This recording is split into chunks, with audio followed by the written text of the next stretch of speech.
Rusconi? Rusconi. Yeah, Rusconi, yeah. Mm-hmm. And, I am coming from Houston. I just came from Houston like 4 months ago. Oh, really? I used to know Dr. Mallory in Texas Children's Oh, Hospital. yeah. But I'm an adult lung doctor. Oh, and yeah. we used to, the Texas Children's and our program and St. Luke's program, we'll all get together and talk about that's neat. academic stuff, yeah? So you knew Dr. Mallory? Uh-huh. Yeah? The bow ties. The bow tie, yes. Yeah. Yes. But who was the main doctor in Texas Children's? I think he was the one Mallory, in charge. yeah. And also, she has been on Remodulin and she has been on Circa and, and what was the other third drug that she was on? Right now she's on Opsumit. Opsumit, right? Uh-huh. So these drugs were started by whom? Like who was They the were doctor? started by Dr. Varghese at Texas Children's. Dr. Varghese, Except the cardiologist, heart doctor? Yeah, except for the Opsumit, because when we got to Florida, they don't really have Lateris here, so they put her on the Opsumit instead of Lateris. And who did that? Dr. Khan at Miami Children's Hospital. Dr. Khan? How do you spell that? K-H-A-N? Yes. Here in this? Mm-hmm. And Miami Children's is not part of Jackson, right? Don't think so. I see. And then you came to Dr. Collins because of the transplant, right? Mm-hmm. And Dr. Rusconi because of transplant. Mm-hmm. He also treats pulmonary. And then, the problem that she had was that she had the VSD. The ventricular septal defect too, or PDA? PDA. No, nothing in the ventricles. Not that I know of, no. And then the atrium that was artificially created, right?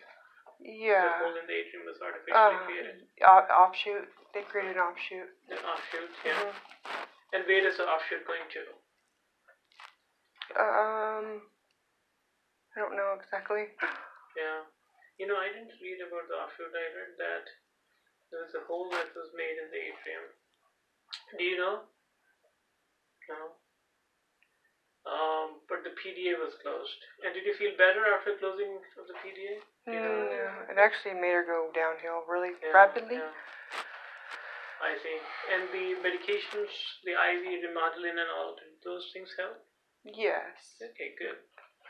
All right. So, just looking at, everything, either heart-lung or lung transplant, one of those could be an option. And we'll have to go through the workup, right? The what? So basically Dr. Rusconi wants us to consider transplant, right? That's what she's here. Uh-huh. So, I hope that Dr. Rusconi is a transplant doctor too. And he probably talked to you in detail about transplant, Not really. Okay. So basically, we don't know whether she'll need heart-lung both or just lung. Mm-hmm. Okay. Now, the main reason why she's so short of breath is because of high pressures in her lung vasculature. So the heart seems to be pumping. Okay, is it well enough to get away with lung alone? Or is it something that needs heart and lung both? I was under the impression she needed a heart and lung. Yeah, could be. Yeah, Dr. Rusconi thought that, either of those possibilities is there when I last talked to him. So we'll do the testing and then we'll know. Okay. Okay. Am I doing any more tests today? Oh, no. Yeah, thank God. It can be tiring, yes. And,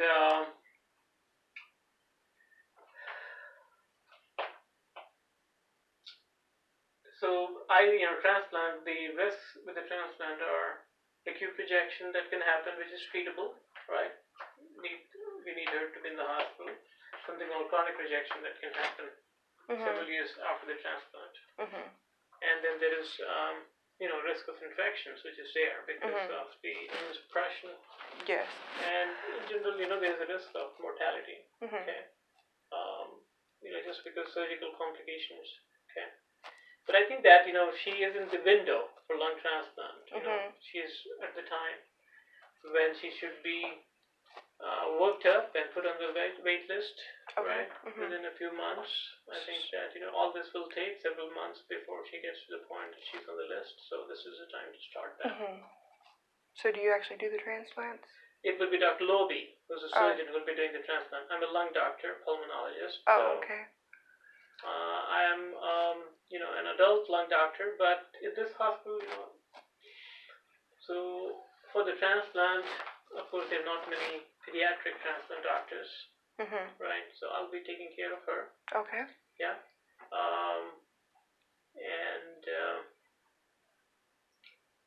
And also Dr. Rusconi, right? Dr. Collins too. Okay. So there will be a team of doctors who will be taking care of her. Okay. Okay. So she is, I think that she'll be a good candidate as such for the surgery. Okay. Oh, okay. Yeah. The risks are there, but overall she'll be a good candidate. She doesn't have any other medical problems, no liver disease, kidney disease, thyroid disease. No surgeries other than the heart surgeries before. No.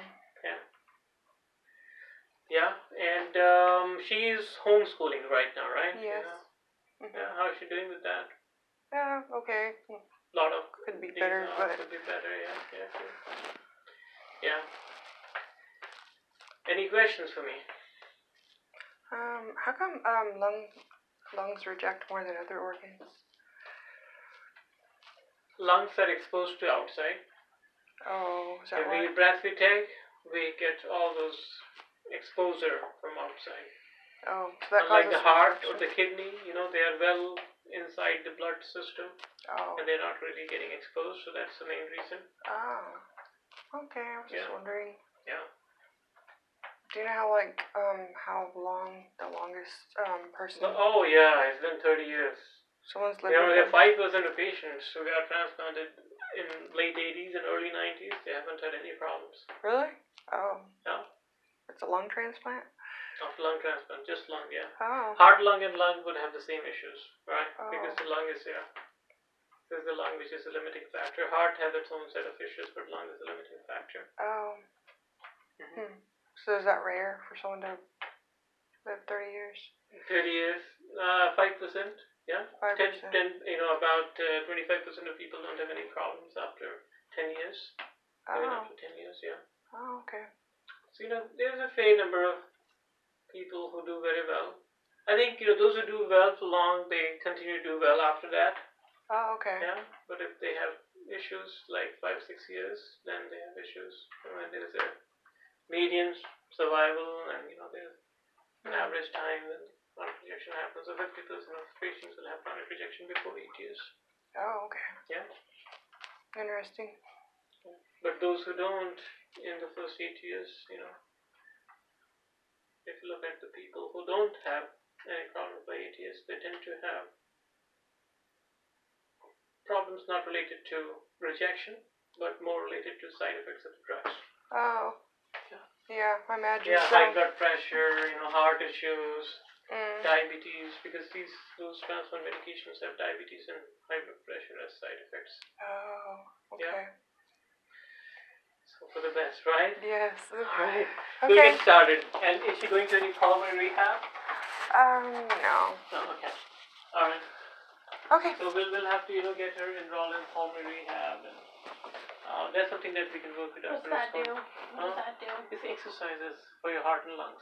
Okay. It's basically, exercises for your body, but keeping heart and lungs in mind. Okay. I mean, do you do exercises every day, walking? Not much. Try to do that, have half an hour of exercise session every day. Oh, okay. Thank you. Okay, thank you.